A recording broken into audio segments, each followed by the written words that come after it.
Mesdames et messieurs, bonsoir, bienvenue pour cette nouvelle édition de Direct où on va parler ou bien consacrer la grande partie de cette émission sur les relations égypto-burkinabé puisque nous avons le plaisir et l'honneur d'accueillir dans le studio Madame Adissa Guissou. Vous êtes chargée d'affaires ambassade de Burkina Faso ici au Caire. Bienvenue.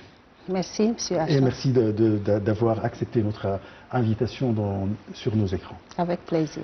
Alors, je vais commencer par parler un peu de dernières nouvelles des réunions de l'ONU.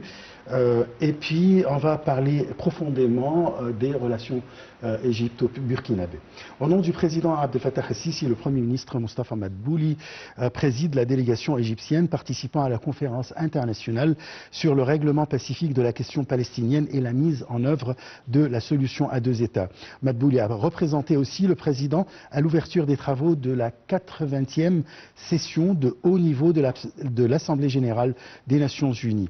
Il a aussi représenté le chef de l'État à la réunion de haut niveau de commémoration de la 30e conférence mondiale de la femme.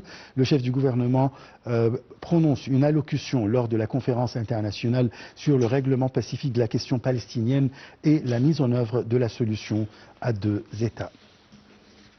En même temps, le ministre des Affaires étrangères et de l'immigration, Badr Abdelghati, a souligné l'importance d'une action commune et urgente pour défendre les principes du droit international humanitaire violés par les politiques agressives d'Israël dans la région. Lors de son entretien avec la présidente du comité international de la Croix-Rouge à New York, Abdelghati a passé en revue les efforts de l'Égypte pour un cessez-le-feu dans la bande de Gaza et le rôle humanitaire de l'Égypte en fournissant quelques 70% des aides humanitaires pour Gaza, saluant ainsi le rôle axial du Croissant Rouge égyptien en partenariat avec le comité. Le chef de la diplomatie a d'autre part rencontré son homologue koweïtien et a souligné l'importance de la coordination entre l'Égypte et les pays du Golfe face aux ingérences étrangères qui menacent la sécurité nationale arabe, affirmant que l'Égypte considère la sécurité des pays du Golfe comme une partie intégrante de sa sécurité nationale. Les dirigeants mondiaux se réunissent à New York pour les 80 ans de l'ONU sous le mot d'ordre « Mieux ensemble ». 80 ans et plus pour la paix, le développement et les droits de l'homme, dans un contexte marqué par les divisions et les conflits. Les détails.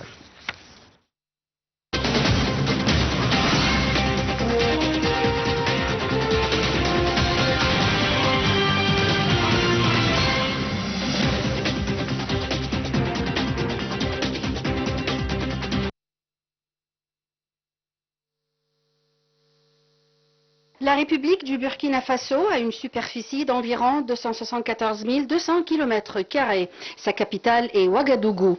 Sa population est d'environ 22 millions d'habitants. Le Burkina Faso est un pays enclavé situé en Afrique de l'Ouest.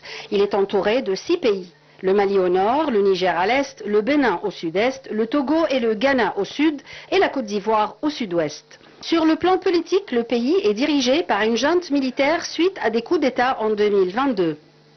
Le pays possède des réserves importantes de minerais, notamment de l'or, du manganèse, du cuivre et du calcaire, qui sont des éléments clés de son économie.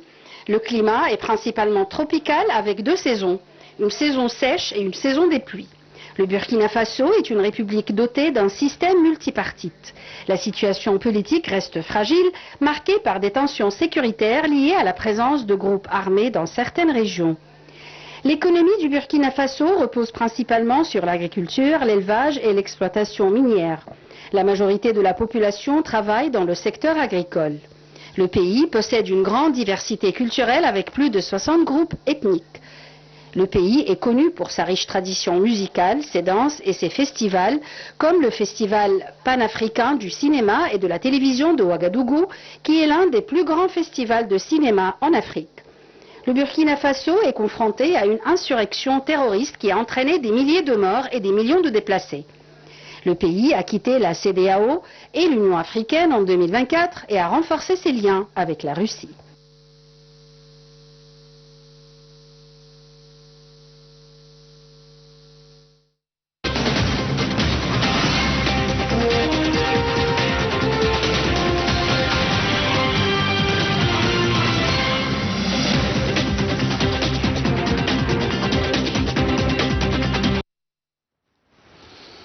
Alors malheureusement, le reportage n'est pas encore prêt. Alors on va commencer par parler de notre thème principal, c'est les relations égypto-burkinabé. Je rappelle que nous avons le plaisir d'accueillir dans le studio Madame Adissa Guissou, chargée d'affaires de l'ambassade de Burkina Faso au Caire. Bienvenue encore une fois. Là, je vais présenter un petit reportage sur ces relations entre les deux pays et puis on va commencer à en parler. Les dirigeants, le Burkina Faso est un pays situé en Afrique de l'Ouest sans accès à la mer, anciennement appelé la Haute-Volta. Il a adopté son nom actuel en 1984, qui signifie le pays des hommes intégrés.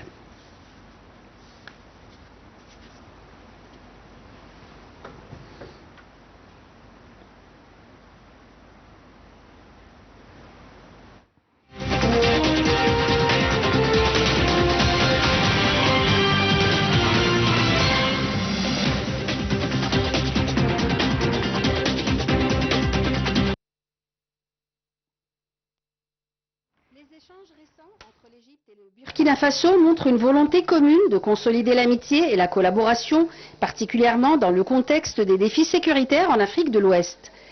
L'Égypte s'est engagée à soutenir le Burkina Faso dans sa lutte contre le terrorisme et pour la reconquête de son intégrité territoriale. Elle joue un rôle dans l'effort plus large avec les pays de l'Alliance des États du Sahel, tels que le Burkina Faso, le Mali et le Niger, pour la sécurité et la défense. En juillet dernier, l'Égypte a envoyé son ministre des Affaires étrangères, Badr Abdelati, au Burkina Faso pour renforcer la coopération bilatérale. Un mémorandum d'entente a été signé entre les ministères des Affaires étrangères des deux États pour formaliser les consultations politiques et diplomatiques. Plusieurs secteurs sont identifiés pour une coopération accrue, tels que des projets d'investissement conjoints, forums économiques entre hommes d'affaires des deux pays. Il existe une volonté politique claire des deux côtés pour renforcer les liens, tels que la signature d'accords formels et des mémorandums d'entente qui donnent une base structurelle à la coopération, une diversification des domaines de coopération, pas seulement sécuritaire, mais aussi économique, d'infrastructures, de l'éducation, ce qui peut mettre une relation plus équilibrée et durable. Concernant la coopération économique accrue, il existe des projets d'investissement bilatéraux encourageant des entreprises égyptiennes à s'installer ou à collaborer avec des partenaires burkinabés en élargissement des échanges commerciaux. En conclusion, les relations entre les deux pays sont sur une trajectoire positive grâce à un engagement diplomatique renouvelé, à des accords concrets et à une convergence d'intérêts, notamment la sécurité, la souveraineté, l'intégrité africaine. Les deux pays ont les moyens de consolider leurs liens. Les défis restent réels, mais les opportunités sont nombreuses pour bâtir une coopération mutuellement bénéfique.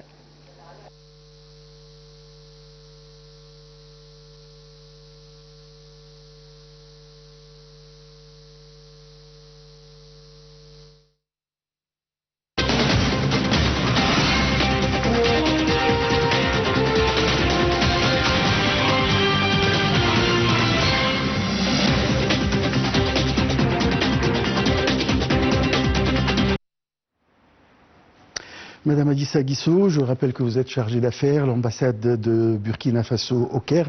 Là, parlez-nous des relations égypto-burkinabées. D'abord, je remercie Nile TV pour cette occasion que vous m'offrez de m'adresser à votre aimable public pour partager des informations sur mon pays et sur les relations entre nos deux pays. Mais avant toute chose, il me plaît de remercier au nom de son Excellence le capitaine Ibrahim Traoré, président du Burkina Faso, d'exprimer toute ma gratitude, tous nos remerciements à son Excellence M. Abdel Fattah al-Sisi, président de la République arabe d'Égypte, pour l'hospitalité et toutes les commodités dont l'ambassade et les ressortissants burkinabés bénéficient sur cette terre fraternelle de la République arabe d'Égypte. Donc, ceci étant dit, le Burkina Faso et la République arabe d'Égypte entretiennent de bonnes relations de coopération depuis des dizaines d'années, depuis les années 70, et ces relations se sont renforcées au fil des ans. Et comme vient de le montrer le reportage, un des signes de la vitalité de ces relations, c'est la visite que son Excellence Dr Badr Abdelati a effectuée le 22 juillet dernier dans la capitale du Burkina Faso avec une très forte délégation d'hommes d'affaires. Donc il y a eu la signature du mémorandum d'entente entre les deux ministères et il y a eu également le forum d'affaires des hommes d'affaires égyptiens et burkinabés et qui marque véritablement une étape très importante pour renforcer le partenariat économique et commercial entre les deux pays. Voilà, dans le cadre d'un partenariat gagnant-gagnant. Voilà, l'Égypte dispose d'une expertise vraiment grande et le Burkina Faso dispose de plein d'opportunités dans plusieurs domaines et chacun peut tirer profit de cette relation. Vous avez parlé de quelques accords qui ont été signés entre les deux parties lors de la visite du ministre égyptien des Affaires étrangères. Parlez-nous de ces mémorandums d'entente. Voilà, il s'agit d'un mémorandum qui est signé entre les deux ministères en charge des Affaires étrangères du Burkina Faso et de la République arabe d'Égypte et qui concerne des consultations politiques et diplomatiques. Ça veut dire que le dialogue sera maintenu entre les deux ministères qui sont porteurs des politiques étrangères des deux États, voilà, pour encadrer tout ce qu'il y a comme coopération entre les deux pays. Voilà. Donc au-delà de ça, il y a bien d'autres projets d'accord qui seront examinés dans d'autres cadres. Le Burkina Faso possède des réserves importantes de minerais, notamment de l'or, du manganèse, du cuivre et du calcaire. Quelle est l'importance déjà de ces ressources et quelles sont les autres ressources du Burkina? Comme vous l'avez cité déjà, le Burkina regorge de beaucoup de ressources minières que vous avez citées, l'or, le manganèse, le cuivre, etc. Voilà. Au-delà de ça, nous sommes un pays agricole et il y a beaucoup de potentialités. Voilà, dans le domaine agricole, nous avons beaucoup de terres qui sont prêtes à être exploitées pour être cultivées, qui sont même aménagées et dont seulement un tiers est exploité. Voilà, tous les 2 tiers restent à la disposition de potentiels investisseurs, dont les investisseurs égyptiens, dont je connais l'expertise. Voilà. Il y a le domaine, à côté de l'agriculture, il y a l'élevage. Nous avons un important cheptel de bovins et d'ovins. Et au-delà de la viande brute, il y a plusieurs autres opportunités autour de cette filière d'élevage, à savoir on peut développer des industries de fabrication des aliments de bétail et de volaille, des industries de transformation de la viande et du lait et du cuir aussi, pour ne citer que ces deux-là. Dans le domaine des infrastructures, nous sommes un pays en plein chantier. Voilà, on a besoin de routes, on a besoin de barrages, on a besoin d'aéroports. Donc, en matière d'infrastructure aussi, il y a plein d'opportunités dans le domaine. Dans l'énergie aussi. Nous sommes un pays sahélien avec beaucoup de soleil. Donc, les opportunités d'investissement dans les centrales solaires existent. Voilà, donc il existe vraiment plein d'opportunités à explorer pour les investisseurs égyptiens. Voilà. Vous faites quand même un appel aux investisseurs égyptiens et aux hommes d'affaires, bien sûr, d'aller faire des travaux au Burkina Faso, qui est apparemment c'est plein d'investissements. Absolument. Qui a besoin de beaucoup d'investissements dans plein de domaines. Parlez-nous du tourisme au Burkina. Okay. Le tourisme aussi est un secteur porteur. Voilà, le Burkina regorge de plein de sites touristiques qui malheureusement restent très peu connus du public égyptien. Et je saisis cette opportunité pour inviter tout le public à se rendre au Burkina pour visiter des sites touristiques. Nous avons des cascades vers l'ouest du pays. Nous avons un parc qu'on appelle Parc W Arli, avec plein d'animaux de la savane à découvrir. Voilà. Nous avons d'autres sites historiques. Nous avons le mémorial Thomas Sankara, en plein cœur de la capitale burkinabé. Voilà, cet homme qui a fait et qui continue de faire la fierté de l'Afrique. Donc il y a un mémorial qui lui est dédié et j'invite vraiment tout le monde à découvrir, voilà, ce champion du patriotisme et de la lutte panafricaniste. Voilà. Très bien. Bon. Je vais pas me répéter, mais j'aimerais bien que vous me conseillez, si je visite le Burkina Faso, qu'est-ce que je vais voir, qu'est-ce qui va m'attirer le plus. C'est-à-dire, c'est un appel pour les gens pour aller visiter le Burkina Faso et bien sûr promouvoir le tourisme. Okay. Il y a toute une liste qu'on ne pourrait pas finir de citer sur ce plateau, mais déjà nous avons Ouagadougou, c'est la capitale de l'artisanat africain. Chaque 2 ans, nous avons le Salon international de l'artisanat de Ouagadougou qui se tient chez nous. On découvre l'artisanat sous toutes ses formes. Voilà, les sculptures en bronze, les pains tissés, les objets d'art de toutes sortes. Voilà, on peut observer ça au Burkina Faso. Et parlant de site, nous avons un site de granit où des experts internationaux viennent exprimer leur talent artistique en faisant des sculptures sur le granit. Ça, c'est dans la capitale burkinabé. J'invite tout le monde à aller visiter. Je parlais tantôt du mémorial Thomas Sankara, vraiment un lieu historique et très émouvant qui retrace la vie de ce héros africain qu'est le président Thomas Sankara. Ça, c'est entre autres. Il y a les animaux de la savane. Vers l'ouest, on peut visiter de belles cascades, de belles chutes d'eau naturelles qu'on appelle les cascades de Karfigela. Nous avons aussi une mare aux hippopotames, là-bas toujours à l'ouest. Donc pour ne citer que cela, plein d'animaux de la savane à découvrir. Et vraiment, il y a beaucoup de sites et j'invite tout le monde à aller découvrir des visu. Là, les différentes cultures du Burkina, alors, comme vous savez, ici en Égypte, nous avons plusieurs cultures quand même. Le nord, c'est pas comme le sud, etc. Parlez-nous de ces cultures et des coutumes. Le Burkina est un pays multiculturel. Voilà, c'est vraiment... C'est très riche. Oui, très riche. Plus d'une soixantaine de groupes ethniques. Voilà, qui vivent en symbiose. Donc c'est vraiment diversifié, que ce soit l'art culinaire, l'art vestimentaire. Que vous connaissez notre célèbre façon d'enfanir des pains tissés à la main par nos artisans. Avec les couleurs. Avec les couleurs, voilà. Et avec le coton que le Burkina cultive. Voilà. Je rappelle aussi que le Burkina fait partie du top 5 des producteurs du coton africain. Donc voilà. Vous n'avez pas de port ou accès? Non. Alors, il y a, comment on dit, une initiative de la part du Maroc pour faire une route maritime et pour relier tous les pays qui ne sont pas riverains à l'Atlantique pour pouvoir exporter les produits, etc. Où vous en êtes? Le processus suit son cours, voilà, et cela vient s'ajouter déjà à ce que le Burkina avait déjà comme initiative avec les autres pays voisins, voilà. Donc nous avons d'autres ports autour du Burkina et cette initiative marocaine vient s'ajouter pour élargir encore les opportunités d'exportation. Maintenant, le fait que le Burkina Faso soit enclavé, oui, il n'a pas accès à la mer, mais nous avons développé beaucoup d'initiatives dans le cadre de la résilience. Et cette position centrale du Burkina, au cœur de l'Afrique de l'Ouest, est plutôt un atout. Voilà, parce que nous sommes un carrefour pour tous les pays qui sont autour. Et en investissant au Burkina Faso, voilà, c'est une façon facile d'accéder à tous les pays qui sont autour.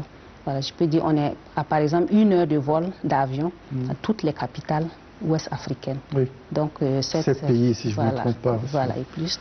Donc cette position enclavée est aussi un atout pour nous. Voilà. Là, la question de l'énergie, parce qu'il y avait un grand projet aussi dans cette région pour extraire le pétrole et le gaz, et puis avec des pipelines pour les transférer ou bien les exporter vers l'Europe. Quelles sont les dernières nouvelles, les étapes? Bon, je dirais encore que les processus poursuivent leur cours. Voilà, ce n'est pas des choses qui se réalisent du jour au lendemain. Bien sûr. Voilà, donc ça a besoin de temps, de moyens, de partenariats solides. Et le Burkina est en partenariat avec tous les acteurs concernés pour que voilà, ce soit un pari gagnant pour tous ceux qui sont impliqués. Tout à fait. Tout à fait.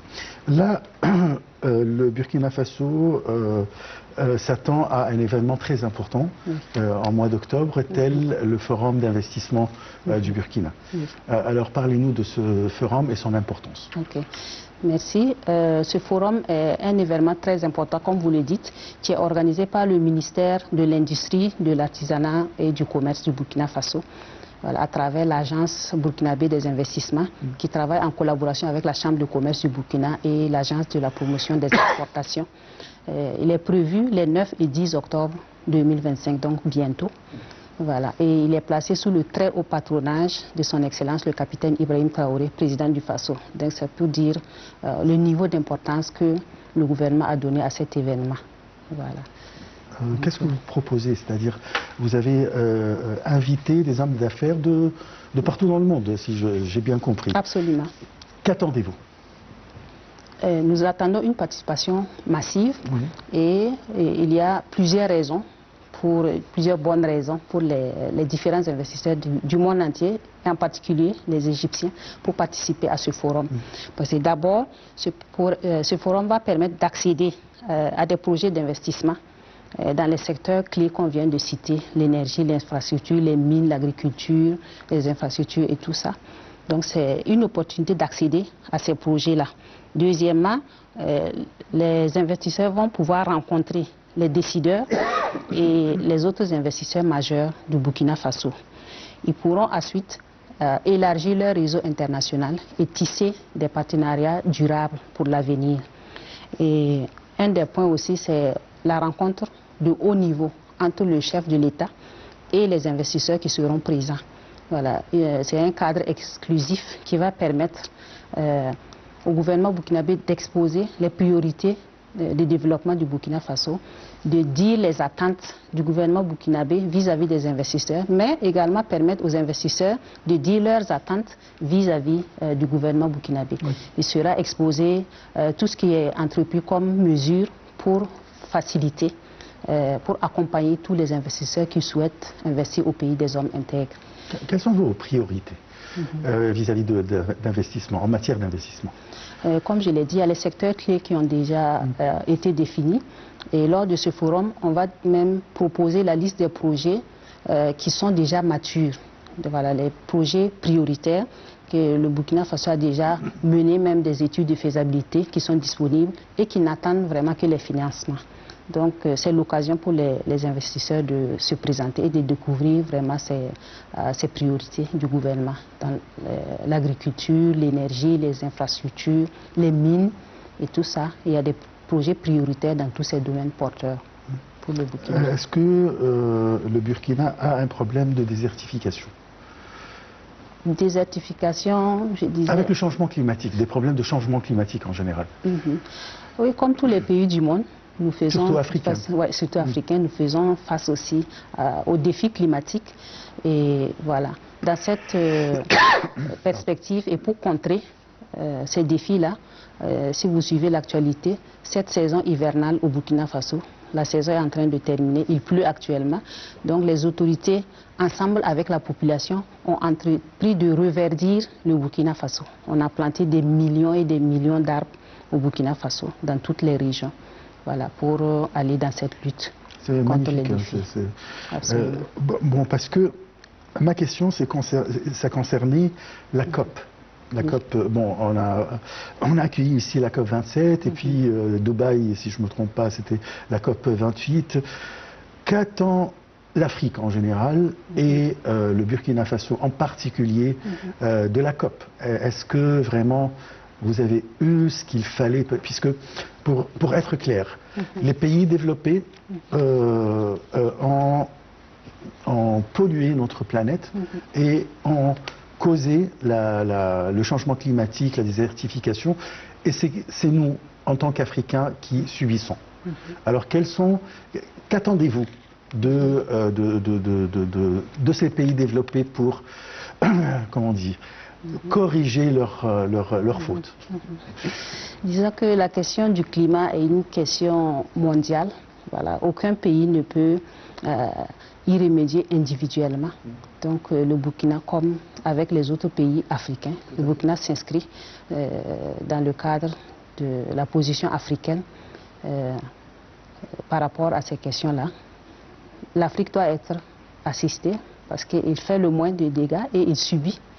Voilà, le plus. Exactement. Voilà. C'est ce que je voulais dire. Donc, nous sommes dans la lancée africaine, voilà, vis-à-vis du monde occidental qui est pollueur, qu'ils prennent leurs responsabilités. Voilà. Conformément aux conclusions des différents sommets tenus sur le climat. Est-ce que vous attendez quand même des investissements pour faire face aux effets de ces changements climatiques? Oui, quand je parlais tantôt d'investissement dans l'énergie solaire, oui. Vous savez que ça fait partie des énergies propres. Plus on investit dans l'énergie propre, voilà, on réduit considérablement la pollution de l'air. Donc, je dirais qu'une de nos attentes s'inscrit dans cela. Voilà, promouvoir l'énergie propre au Burkina, voilà, pour contribuer à protéger l'environnement. Bien sûr, et vous savez que l'Égypte a une expertise dans ce domaine quand même, parce que nous avons beaucoup de stations solaires à Bemban, pas loin d'Assouan, il y a un autre à Komombo, etc. Alors, normalement, on doit avoir une coopération interafricaine dans ce domaine. Si je reprends la question du forum, quels sont les efforts que vous avez faits pour attirer les investisseurs, non seulement égyptiens, mais de tout le monde, de partout le monde, pour faire réussir ce forum? Voilà, je disais qu'un des points de ce forum constituera à la présentation du cadre réglementaire. C'est-à-dire le Burkina Faso a pris des mesures pour faciliter, inciter les investisseurs à venir investir. Il y a des avantages fiscaux par exemple. Voilà, celui qui veut investir, il va bénéficier des avantages fiscaux, des avantages des taxes.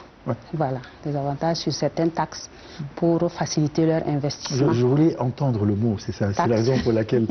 Parce que ça, c'est ce qui attire les investisseurs. C'est ça, absolument. Oui. Ouais. Donc les mesures ont été revues et bien étudiées pour vraiment faciliter. Et il y a des structures qui ont été mises en place pour accompagner tout investisseur désireux d'investir au Burkina. Voilà. Dès le début, avant même qu'il vienne au Burkina, il peut même déjà entrer en contact avec toutes les agences dédiées à faciliter l'investissement au Burkina.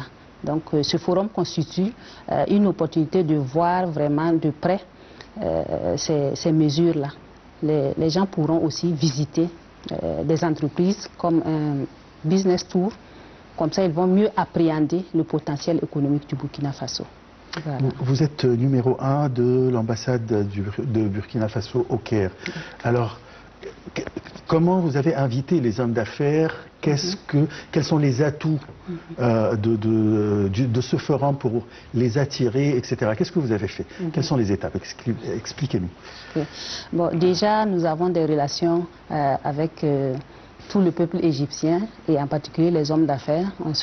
Ils ont des événements auxquels ils nous invitent, on participe. Quand il y a des événements au Burkina aussi, nous les invitons. Donc par nos canaux habituels de communication, nous avons déjà lancé les informations et l'invitation et partagé toutes les informations relatives au forum. Par exemple, nous avons communiqué la liste des hôtels, les informations sur le visa, les informations sur la monnaie, l'échange et tout ça. Voilà, les transports à l'interne, voilà, pour faciliter leur participation au forum. Ça c'est pour faciliter, mais pour attirer?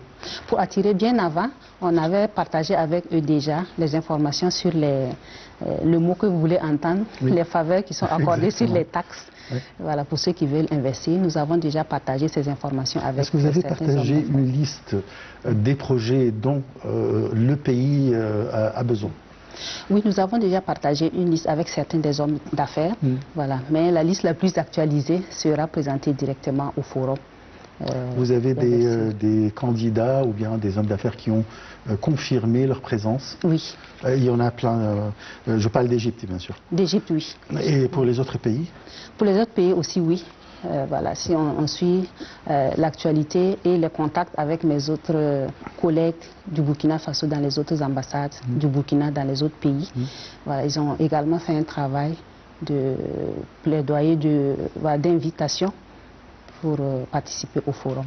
Qui sont les plus à confirmer leur présence? Ce sont les Africains, les Européens, les Américains, les Asiatiques, peut-être les Chinois? Les Africains, les Chinois aussi seront présents. Voilà, c'est un forum international, donc il n'y a pas de limite pour tous ceux qui voudront venir. Et j'espère que les Égyptiens battront le record. Ah ben j'espère aussi. Voilà, j'espère.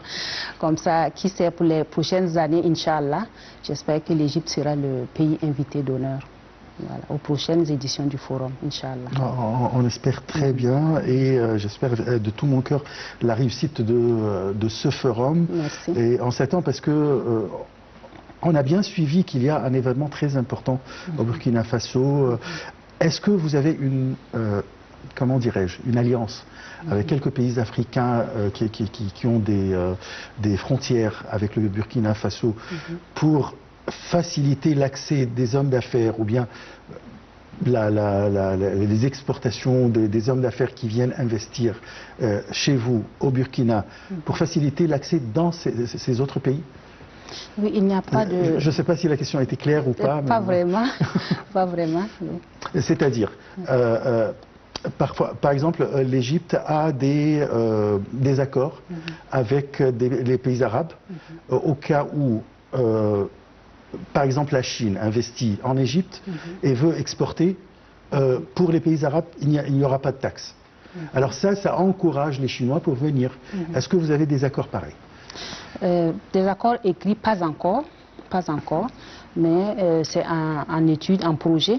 Et comme je le disais, les échanges avec le chef de l'État permettront aux investisseurs de décliner leurs attentes vis-à-vis du gouvernement burkinabé. Si c'est ce qu'ils souhaitent avant d'investir au Burkina, c'est l'occasion d'exprimer cela à l'endroit de nos autorités burkinabées qui vont prendre les mesures nécessaires pour faciliter. En tout cas, tout sera mis en œuvre pour faciliter leur implantation au Burkina Faso. Et je disais, la position stratégique du Burkina permet de s'installer et d'atteindre tous les autres pays alentours. En tant qu'homme d'affaires égyptien, comment avoir accès à ce forum? Pour s'inscrire, c'est à travers un lien. On s'inscrit en ligne.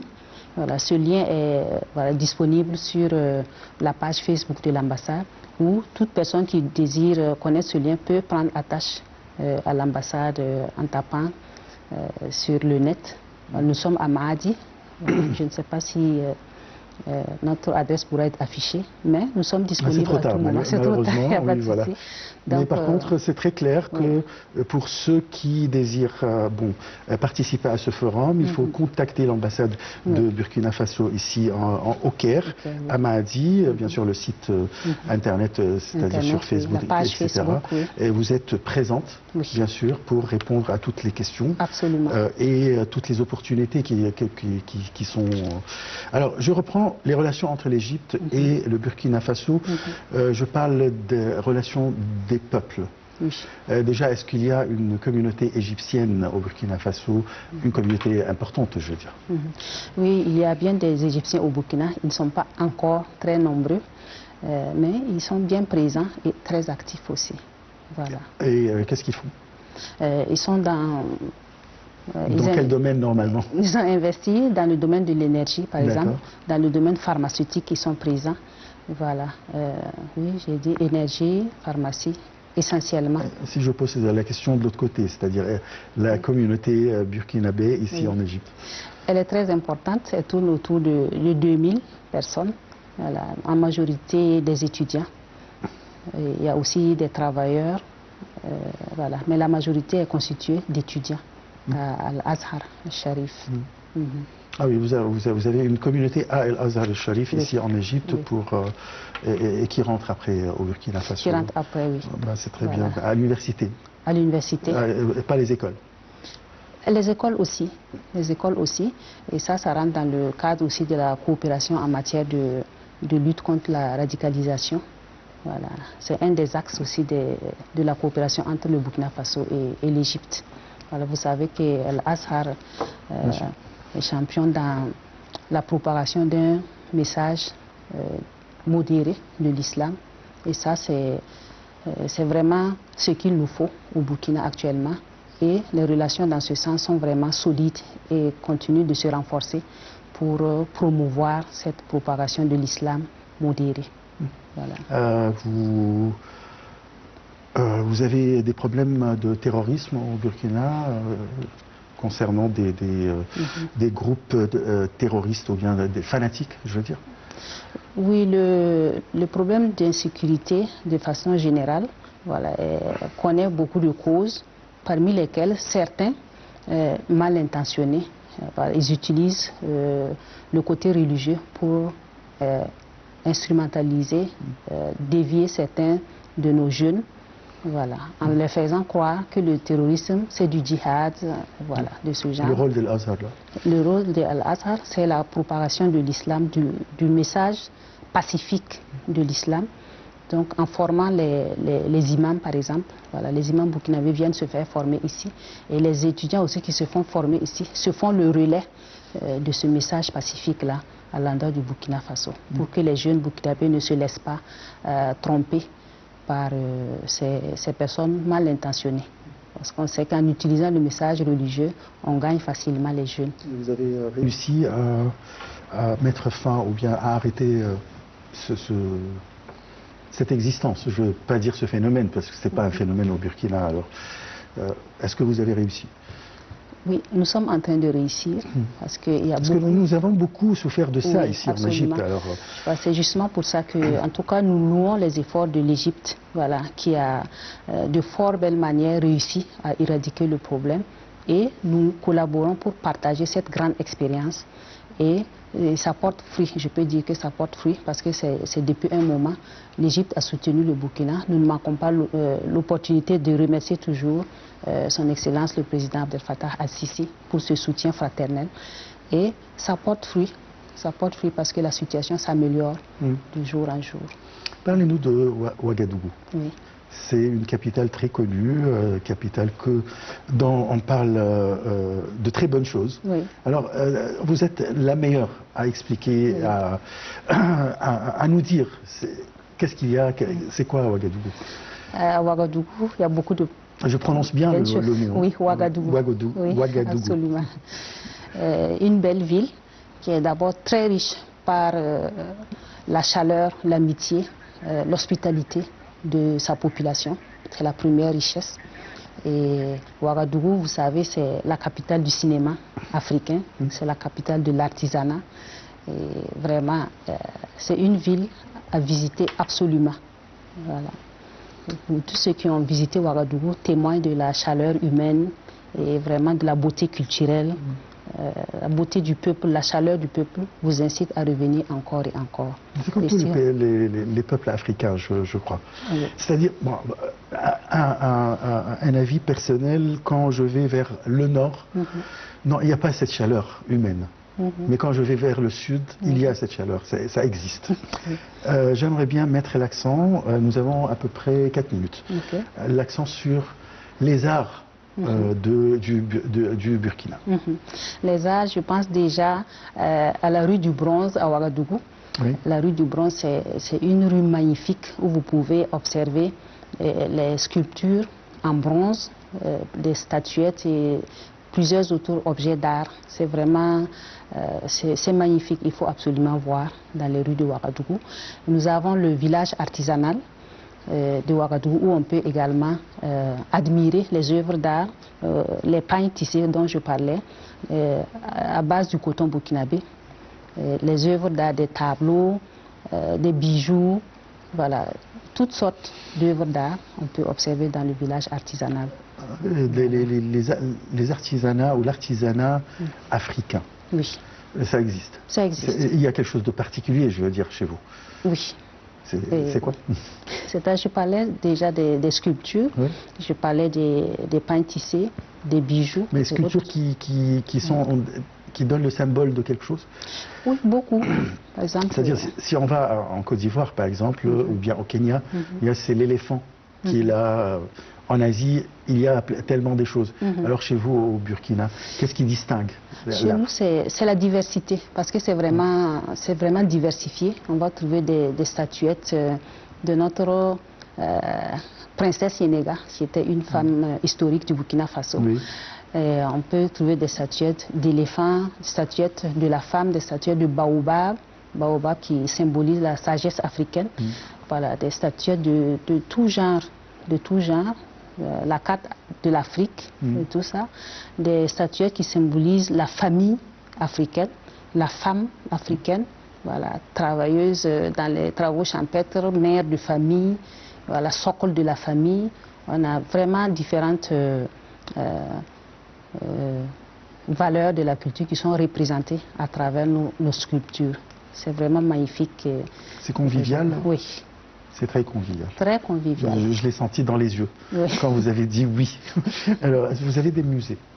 Oui, on a un musée national, voilà, en plein centre de Ouagadougou, et qui permet aussi de voir, comme je vous l'ai dit, de belles œuvres d'art aussi exposées et qui retracent aussi l'histoire du Burkina Faso. Voilà. Avec bien sûr de l'or, ou bien je veux dire des métaux. Oui, des métaux, notamment le bronze. C'est vraiment la spécialité. Ouais. Voilà, le bronze. Vous exportez le bronze? Oui. Quoi d'autre? Qu'est-ce que vous exportez? En plus les œuvres d'art ou... Oui. Oui. Le bronze. Je viens tout à fait au début, j'ai parlé des réserves de minerais, de l'or, du manganèse. Est-ce que c'est pour l'exportation aussi ou bien pour l'utilisation interne? C'est les deux. C'est les deux. Et les autorités décident en fonction de ce qui fait vraiment l'intérêt du Burkina Faso. Voilà. Actuellement, nous avons pris le contrôle de l'exploitation de nos ressources. Voilà. La dynamique actuelle du Burkina Faso, c'est ça, la lutte pour la souveraineté affirmée du Burkina, c'est-à-dire le choix libre de nos partenaires et une exploitation responsable et libre aussi de nos ressources pour vraiment aboutir au bien-être de nos populations. Voilà, donc, ce dont on a tous souffert à un moment donné, je parle des Africains, de tous les Africains, et aujourd'hui, voilà, on respire. On respire. Une dernière question, c'est concernant le niveau de l'éducation. Oui. J'aimerais bien que les téléspectateurs savent tout sur le Burkina Faso avant qu'on termine notre rencontre. Il n'y a pas de souci. Alors l'éducation. Oui, l'éducation est également une des priorités du gouvernement burkinabé. Bon, j'ai cru qu'on allait parler des femmes, mais ça rentre toujours dans... l'éducation concerne toute la population en général et en particulier aussi les filles qui constituent la majorité, plus de la moitié de la population. La majorité. Oui. Oui, donc les femmes constituent plus de 51,7% voilà, de la population. Donc l'éducation actuellement connaît des réformes pour vraiment adapter les programmes d'éducation aux besoins de notre pays, besoins de développement de notre pays. Voilà. Donc il y a plusieurs réformes qui sont en cours, que ce soit au niveau de l'enseignement de base, l'enseignement primaire, l'enseignement supérieur et la formation professionnelle. Voilà. Les réformes sont entreprises dans tous ces niveaux-là pour vraiment adapter l'éducation, la formation aux besoins réels de développement du pays. Bien sûr. Voilà. Tout à fait. Je vous remercie beaucoup pour toutes ces informations. Alors, est-ce que vous avez quelque chose à ajouter avant que je présente une autre chose? Si on n'aborde pas la question des femmes, il n'y a pas de souci. C'est d'inviter les gens, les investisseurs en général, les investisseurs africains, égyptiens, à participer massivement à ce forum, car comme je l'ai dit, l'Égypte dispose indéniablement d'une grande expertise et le Burkina dispose d'une multitude d'opportunités et on peut vraiment tisser un partenariat gagnant-gagnant. Je rappelle que c'est le Forum international de l'investissement du Burkina le 9 et 10 octobre prochain. Les dirigeants mondiaux se réuniront cette semaine à New York pour la 80e session de l'Assemblée générale des Nations Unies, un anniversaire historique de l'organisation éclipsée par de profondes divisions mondiales, des conflits violents et une liste de participants qui met en évidence l'état fracturé du monde.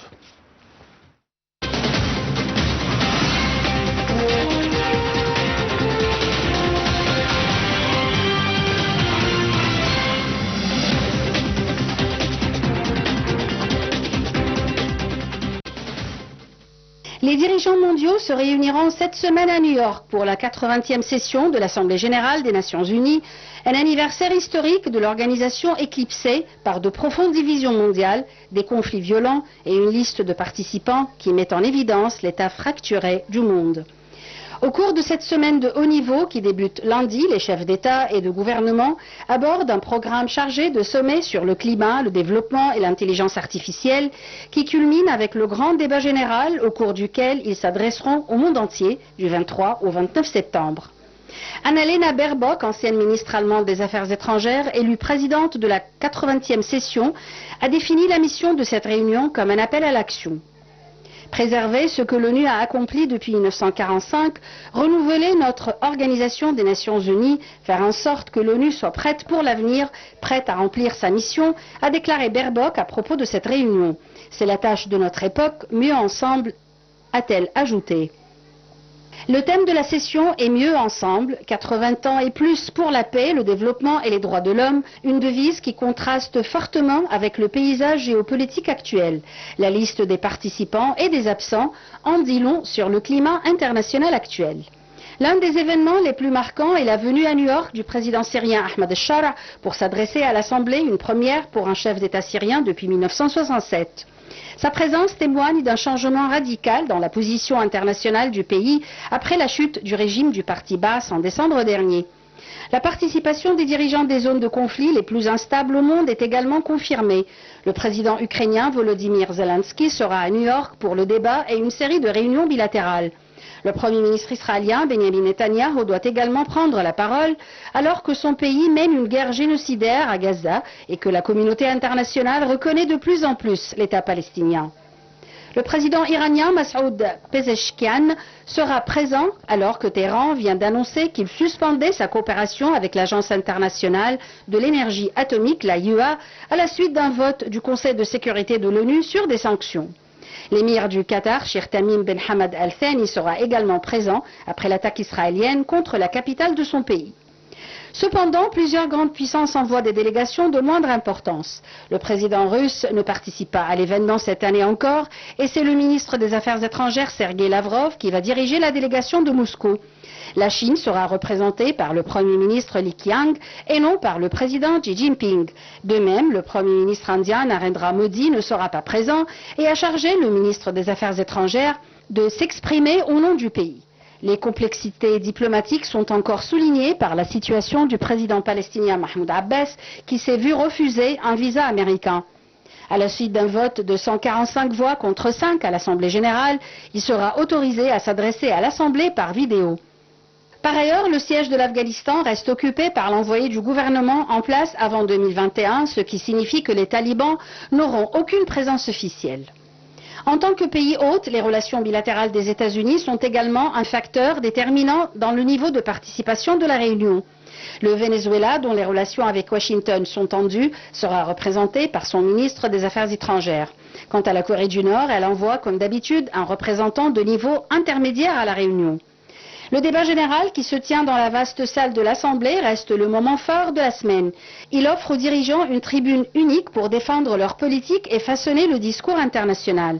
Les discussions devraient être dominées par la guerre génocidaire menée par Israël contre Gaza et le conflit entre la Russie et l'Ukraine. La paralysie du Conseil de sécurité face à ces conflits alimentera de nouveau appel passionné en faveur d'une réforme de l'organe le plus puissant de l'ONU afin qu'il reflète mieux les réalités mondiales contemporaines. La semaine débutera officiellement lundi par une réunion de haut niveau pour commémorer le 80e anniversaire des Nations Unies. Le sommet des dirigeants du Pacte mondial des Nations Unies réunira mardi des chefs d'entreprise, des responsables des Nations Unies, des chefs de gouvernement, des parties prenantes des objectifs de développement durable et de représentants de la société civile afin d'examiner la contribution du secteur privé à la réalisation des ODD.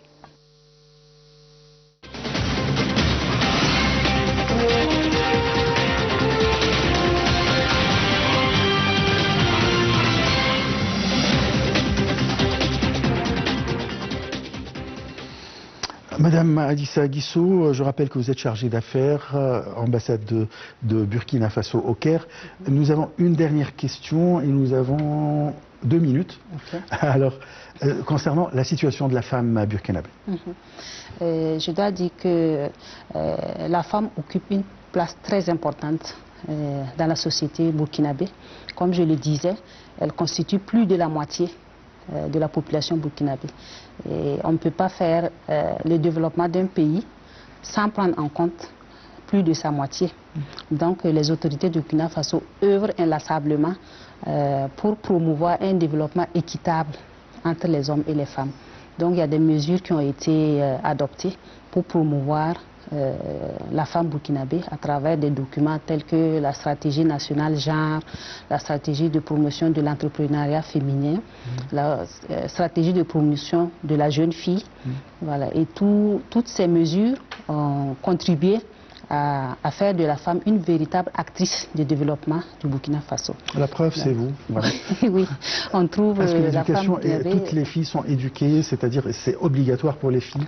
C'est obligatoire, mais comme vous savez, on ne peut pas forcer. Il faut plutôt sensibiliser pour que voilà, ça soit vraiment bien compris des populations, surtout dans les milieux, le milieu rural. Donc on sensibilise la population et les résultats qu'on a, c'est qu'on retrouve la femme burkinabé dans tous les domaines, dans l'armée, la police, la gendarmerie, la santé, la diplomatie. Oui, voilà. Et voilà. Donc le gouvernement est partout. Je vous remercie beaucoup, Madame Adissa Guissou. Je rappelle, vous êtes chargée d'affaires ambassade de Burkina Faso au Caire. Je vous remercie pour toutes ces explications, ces éclaircissements concernant votre pays, les relations Égypte-Burkinabé, la situation de la femme surtout au Burkina Faso. Alors, vous êtes la bienvenue toujours sur les écrans de Nile TV International. Merci à Nile TV pour cette opportunité. Chers téléspectateurs, on se donne un rendez-vous demain à la même heure pour une nouvelle émission de direct. Très très bonne soirée. Au revoir.